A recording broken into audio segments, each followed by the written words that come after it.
On est toujours sur la Grand Place, toujours avec Camini d'ailleurs qui reste un petit peu avec nous. Je sais qu'il adore voyager et ça tombe bien, parce que là on va faire quelques kilomètres à vélo. Je ne sais pas si on peut parler de courage ou de folie. Néanmoins, dans quelques jours, Switji Kuosh et Charles Flech enfourcheront leur vélo depuis Cambrai, dans notre région, pour rejoindre Cambrai, en Australie.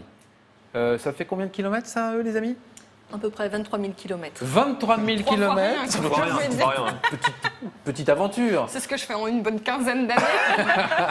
18 mois de voyage. Qu'est-ce que c'est que ce projet fou ? Expliquez-nous. Alors, on part de Cambrai, la ville de Cambrai dans le nord de la France, jusqu'à une ville jumelle dans le sud de l'Australie, qui s'appelle aussi Cambrai. Cambrai jumelle par le nom.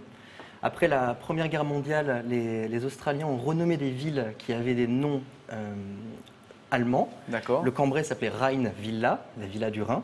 Ils ont renommé certaines villes en nom européen. Et ça ressemble à quoi, Cambrai en Australie ? C'est un village de 506 habitants. Vous êtes déjà allé ? Non, jamais allé, on n'y est jamais allé. Sur Google Maps, 3 rues. Mais il n'y avait pas un Cambrai en Belgique, enfin je sais pas. C'est marrant la façon dont on a eu cette destination-là. On cherchait un endroit où partir. Ça faisait longtemps qu'on voulait partir autour du monde tous les deux. Et on s'est baladé sur Google Earth. Vous savez, le logiciel, vous sélectionnez, vous pouvez vous balader autour de la Terre. Et j'étais en Indonésie à ce moment-là, ou en Nouvelle-Zélande. J'ai tapé Cambrai pour retourner dans le Cambrai nord de la France. Et la Terre a tourné dans le mauvais sens. Et elle a pointé vers un Cambrai dans le sud de l'Australie. On s'est dit, ok, on a notre destination. Alors, comment il y a un Marly-Gaumont quelque part encore. Eh ben oui, mais pas Marly-Gaumont, mais il y a pas mal de villes qui ont des noms du Nord-Pas-de-Calais aux alentours. Comment on prépare un événement comme celui-là ? Mais la préparation, ça a été environ 2 ans. Donc, ça fait 2 ans qu'on prépare ce voyage. Et tout d'abord, on a préparé l'itinéraire. Bon, l'itinéraire a été à peu près ciblé, mais il nous fallait les étapes, les différents pays. Donc, on va passer d'abord par l'Europe, l'Asie et ensuite l'Asie du Sud-Est, et enfin l'Australie. Et ensuite, il y a toute la préparation administrative aussi, tous les visas, les vaccinations. C'est pas le plus simple. Hein, c'est très difficile en ce moment. Et vous allez partir avec ce vélo-là ? Exactement. C'est le vélo de Switji, celui-là. D'accord. Mais le piqué au facteur ou pas, non ? Il va avoir mal aux fesses un petit peu, mais ça a l'air dur, cette histoire. Mais oui, tout le monde nous parle de la... Tout de suite, le confort. Voilà, très bien. C'est un minimum. 23 000 km. Elle est très bien. Donc c'est ce vélo-là que vous allez prendre. Vous attendez à quoi comme difficulté d'un périple comme celui-là ?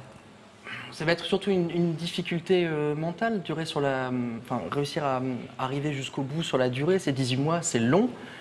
Physique, c'est pas tant un challenge physique que ça. On va avoir des endroits assez difficiles à passer, des déserts, des montagnes, mais au fur et à mesure, on va prendre notre temps, on va pas aller très vite et notre corps va s'adapter petit à petit le long du voyage. Vous avez prévu combien de kilomètres par jour ?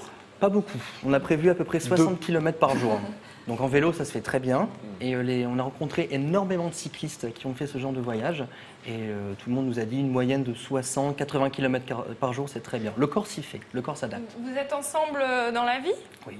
Alors là, c'est les engueulades aussi qu'il va falloir contrer, parce que 18 mois comme ça, ça doit pas être évident. Hein, on va se taper dessus à la fin, ça va être terrible. Encore, c'est pas un tandem. Ou alors ils ont un peu de liberté. Non, ça va être juste la bagarre à la fin, c'est ça.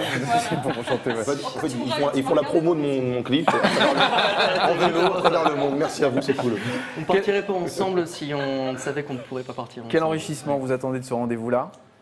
Ça, c'est une question qu'on nous pose. J'en ai aucune idée. On n'a aucune idée. On a juste eu l'envie de partir. Pour moi, c'est prendre du temps pour moi, arrêter le boulot et profiter.